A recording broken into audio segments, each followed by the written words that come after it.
Hey guys, welcome back to Tabletop Glory. My name is Graham Johnson, and today we're going to be talking about my 10 favorite paints and my 5 most useful tools, as well as 2 tools that I would not recommend. You stealing ideas again? Really? I'm sorry. Come on, man. It's 2022. Can't you come up with some of your own ideas? Look, I know it's hard. I know a lot of them's been done already, but you don't got to steal ideas from other people. Well, just because we put out similar videos at the same time does not mean that they're stolen. Look, you and me both know that YouTube commenters, they ain't gonna think twice about it. Doesn't matter if you've been planning this for a whole month or whatever. It doesn't matter. They're just gonna think you stole this idea from Maniac Ninja. Yes, I understand that it may look that way, but people are allowed to have similar ideas. I mean, it's not like I would do a skit pretending to be both of them and then publish it as a joke.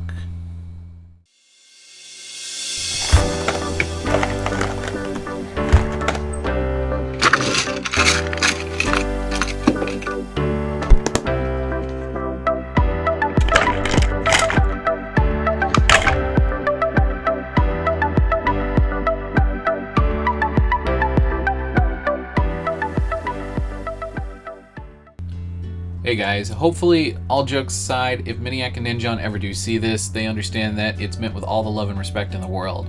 I follow a lot of content creators on here, and whether it be, like I said, Maniac or Ninja, or Midwinter Minis, or Goobertown Hobbies, Blackmagic Craft, Next Level Painting, Squidmar, pretty much any of them. I think at some point or another I have either done a skit or I've said something in an episode that has been a direct quote from one of them at some point, and many others as well.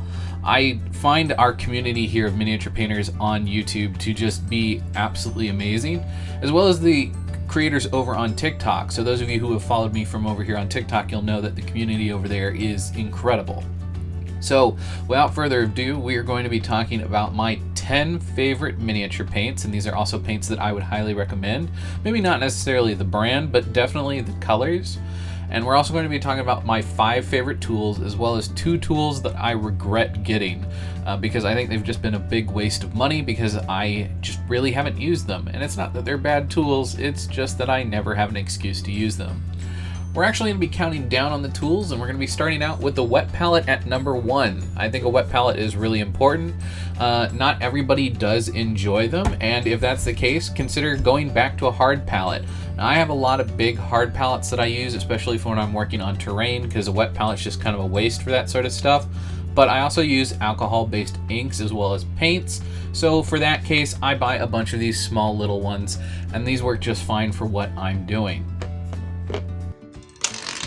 Cutting tools of all shapes and sizes are really awesome, whether you're using some clippers. I happen to like the ones that are like little flush cutters with flat back on them, or whether it's just a traditional hobby knife like my Citadel cutter here.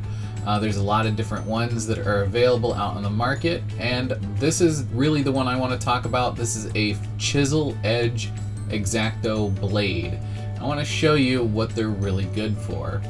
Sometimes as your cutter gets a little old, you might end up with a bit of a gap, or maybe you've been cutting something other than plastic with yours. As you can see, the damage on my Citadel ones, I was cutting wire with it and it gnarled up the cutting edge. Now, in my opinion, I think the Citadel ones are way better than the Micromark. I've not had anywhere near the amount of success with my Micromark or my longevity as I have with the Citadel ones, but I do like the Micromark just because it's super easy to get into the part. But as you can see, with an X-Acto knife, sometimes you really gotta just kind of chip away at that little burr in order to get it to come all the way off. And with rounded surfaces, this is really great to just use a regular X-Acto knife or the backside and scrape away at it. But if you have a flat surface, the chisel edge comes in clutch. So let's say you got it real close with your cutter and there's just a tiny little burr left. With keeping your fingers out of the way, keeping the back side of the blade flush with the part, you can do 1 to 2 passes on each side, and it completely removes that burr 100% and flattens it and makes it flush with the surrounding area.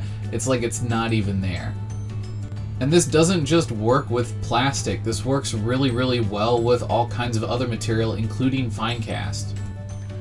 Felt pins are amazing for the miniature world. These are absolutely wonderful, which is why these come in my spot number 3. The reason they come in slot number 3 and they're not higher than that on the list is simply because I don't get to use them all the time. I don't go out of my way to make excuses to use them, but when I use them, they are absolutely phenomenal. Now, this set is by Master Touch, and this does come with a size 3.5 at its largest, and at its smallest a 0.05, which is incredibly fine. In fact, it's so fine that if I really wanted to focus and get a nice small print for writing on a scroll or a Emperor's Seal, I could totally actually write something out if I wanted to. This is really awesome for doing things also like tattoos, to kind of get your rough outline and then to go back in with your paints later and either fill it all in or redefine the lines and make them thicker if you think you need to. These are really, really awesome, and you don't even have to seal the model to be able to use these. They write that nicely. Now, there's a bunch of different brands that you can go buy. You don't have to buy the Master Touch ones, but look for the smallest size that you can get. And stay away from Sharpie. The tip on the Sharpies are incredibly rough on the miniature and will scratch the paint even if you put a varnish on top of them. Number 4, files. Now, I know that a lot of people are going to say you could just use nail files, and you're absolutely right. However, I actually really like these jewel crafting files. Mine are diamond files. They're meant for actually carving into diamonds, so they carve into material very quick, and they're really nice to have for fine cast and resin miniatures, or on the rare occasion when I have to clean up an old metal miniature. They're really, really nice. And at number 5 is something that actually almost made it on the regrettable list. Now, these are the Green Stuff World. The webcam really hated me doing that. These are the Green Stuff World punches for leaves. You'll see the pattern of the leaf here that it will cut out. They make, I think, 4 or 6 of these. I've only got 2 of them. At some point, I will probably end up getting the rest of them. Green Stuff World, if you're watching this and you'd like to sponsor a video, hit me up. These can be kind of expensive. That's the only reason why they're this low on the list, and that is the only reason why I say that they are almost a regrettable purchase. However, that having been said, I cannot imagine my leaf scatter without them, and as a result of this, they resound as an item that I think any miniature artist should have. If you enjoy doing basing and custom basing and decorative basing, or even if you're a diorama person, you need to get these. In my personal opinion, the best way to use these is not with construction paper, which is what a lot of people will claim.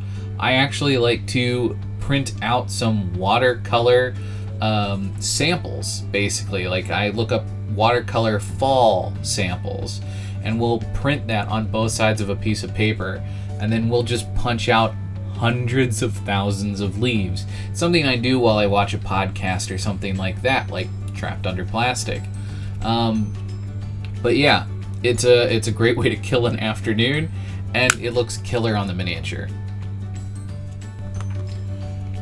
Now, real quick, I just wanted to mention some runner-ups before we talk about some of my biggest regrets. Pin vise. They're not essential, but they're really nice to have. The Citadel one is awesome. The old one came with 3 drill bits. The new one only comes with 2, but you can buy pin vise drill bits at any hardware store for reasonable amounts of money. Toothpicks. You never know whenever you're going to need a stick to smear some glue and then just throw it away. Or if you need to repair a handle on a weapon, or temporarily pin a miniature to something. Clamps. Doesn't matter what kind of clamps, they're really nice to have. If you can afford to get ones like this, go for it, but only if you're doing a lot of terrain. If you're not doing lots of terrain, stuff like this really isn't going to help you, because miniatures come in all shapes and sizes. And lastly, but not least, painting handles, because you can just use some blue tack and a block of wood, which is literally what I've done for years. Even though I really, really like the Citadel painting handles, you don't got to spend your money on them. My first biggest regret, even though I use them quite a lot, I bought some CNC machine drill bits. Now, I did get these on sale, so I only had to pay about $20 for these. I'm sure they're really nice for CNC machines. However, the size that I need them to be for the average work that I am doing on my miniatures is small enough that they're incredibly fragile. And in fact, I've dropped them literally onto the table, inches below my hand, and they have broken, which is not something that has ever happened with a pin vise. So, although these are really incredibly nice, and when I have to drill incredibly small holes, on the very rare occasions when I do, these come in incredible handy because of how easily they cut through the plastic. They're something that maybe comes out of the drawer once in every 6 months, and for that, there was really no reason for me to have bought them. And if you've seen some of my more recent episodes, you guys will know that I've talked about this a couple of times. I think that the company that makes this product is a good company, and they make really high quality products. However, they're very, very expensive. So if you know what this is, congratulations. It is a circle cutting jig. And I bought it for cutting masking tapes so that when I started working on Gundams, I would be able to cut perfect circles for masking tape and making sure that things were perfect. I thought this would also come in handy for doing freehand stencils, like if I needed to do a perfect circle on a shoulder pad or something like that. It's incredibly nice. It's super heavy. It's super durable. It glides really nice. It's got the perfect amount of friction so that I don't have to worry about overcutting a piece of material. And if I ever needed to cut something like plastic card, this is capable of doing that and doing it precisely, unlike with an X-Acto knife where I'd have to get it close and then sand it down. That having been said, for the price tag, I do regret spending money on this, because honestly, I could have bought a lot of miniatures for how expensive that was. So if you are ever tempted to buy a circle cutting jig, save your money, get the cheap one. There's like $10 and $20 ones on Amazon, and honestly, it probably would have done just as good a job as buying the really expensive one. Okay, I'm going to try to keep the rundown of the paint relatively straightforward and kind of fast because this video is long enough as is. So if you skip the rest of the video and you just wanted to see the paint, I apologize for this being a short part of the video.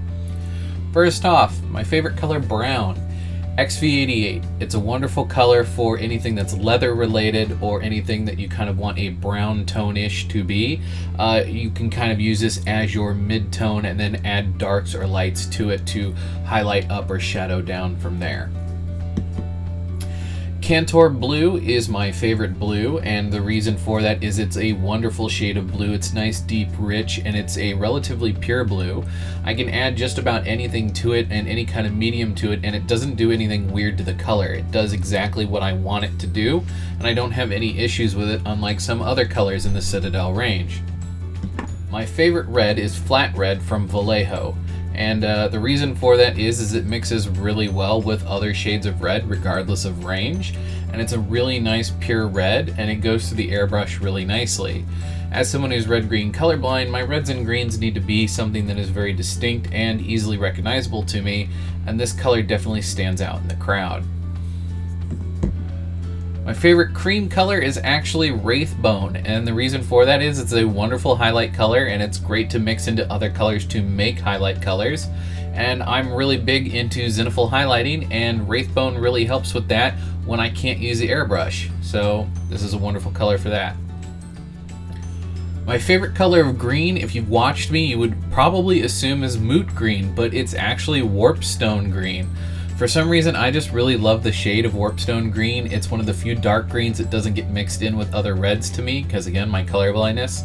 And I really love the way that it blends well with the other greens in the range, regardless of what brand it is. So that's my favorite green. My favorite white used to be Ceramite and White Scar mixed together. However, recently I've had the opportunity to test out some of the Game Color, or the Game Master Color series from Army Painter. And the white that's in here, Lawful White, I had to double check the name. Lawful White is a wonderful color. You do have to mix a little bit of medium in because it's kind of a thick paint, but once you get it to a point where you can apply it to your miniature or even run it through an airbrush, it coats in about 2 coats, and it does a really good job at self-leveling, which is something that Army Painter doesn't always do well, but it's really important with white, and they nailed it with this one. My favorite black is actually a primer. Vallejo Surface Primer Black. It's one of my favorite blacks. It's a nice muted deep black, and it dries extremely matte, and it's really, really awesome. I can put all kinds of other blacks on top of it regardless of brand and really deepen the color if I want to. But if I wanted to do an all black armor or something like that, I would start with this, and then I would highlight using other blacks from different ranges. I think this is a really good black and everybody should have it. My favorite purple is Demon Hide Purple, and that's just because whenever I'm doing demons, a lot of the time I use purple for their skin tones. This is actually the base skin tone for my Slanesh army that I'm currently working on. Demon Hide is a wonderful color that coats really well, and it takes other colors really well. You can add red to it, you can add purple to it, you can add yellow to it, you can add orange to it, and it will do exactly what you think, and it's a really nice color. Again, something that is rare in the Citadel line is paints that will do exactly what you think it will when you add other colors to it. Kislev Flesh is one of my favorite skin tones. It's really great for Caucasian skin tones, but it's also really great to mix into other colors to create all kinds of other skin tones for anywhere in the world or anywhere in the universe. It's definitely something that I keep in my arsenal, and I pretty much add every time I do any kind of skin. Now, before we move into the final two, which in my opinion are two colors that everyone should have in their painting arsenal, I want to do a little bit of a runner-up. Moot Green, like I said earlier, it's a beautiful shade of green. It's nice, bright, and vibrant. It's really great for highlighting almost any green in the range. You can add pretty much almost any green to it to dull it down to be the perfect shade of highlight for whatever green you're accenting with, and I just really, really love it. Rust Orange from Vallejo. If you are struggling with rust effects, regardless of whether you apply this in full or you water it down and apply it as a wash, this is a really awesome product. You should totally get it. It's gonna really up your hobby game. My favorite technical paint, Blood for the Blood God. There's a lot of awesome technical paints like Rise of Rust and Typhus Corrosion, but honestly, Blood for the Blood God is really wonderful at what it does. And although it's pretty easy to mix up similar looking products, why not just buy the bottle? It works great right out of the bottle, so why not just buy it? I really love it. Even though I don't do blood effects that often, I have to have it in my hobby collection, and I think you should too. Now, a lot of you might think my favorite silver would be Gunmetal Gray, but Gunmetal is actually more of a black color. It's like a metallic black, and at the end of the day, that's not what silver is. So although I do love Gunmetal Black, and I use it pretty much for almost everything, it's not my favorite silver. So my final two, we have Retributor Armor, which is an absolutely wonderful all-over gold. However, its coverage is not great, so you might want to use a different color gold first, and then use Retributor Armor on top. And Silver by Vallejo from the Metal Color line is my favorite silver. It is super bright and vibrant.